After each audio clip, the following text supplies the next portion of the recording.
na ang lahat sa pagbabalik ng American Idol. At para sa Season 7 second placer na si David Archuleta, dapat abangan ang susunod na batch dahil tiyak na kapananabikan din sila ng mga manonood.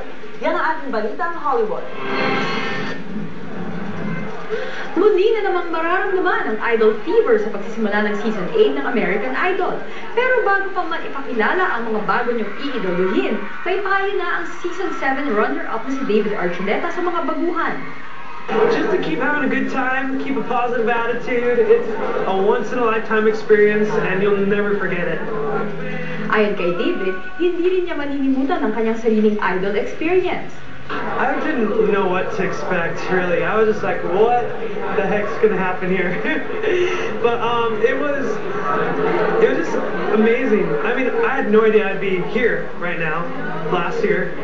Naniniwala naman si David na tulad ng kanilang batch, magiging matagumpay din ang Season 8 ng Idol.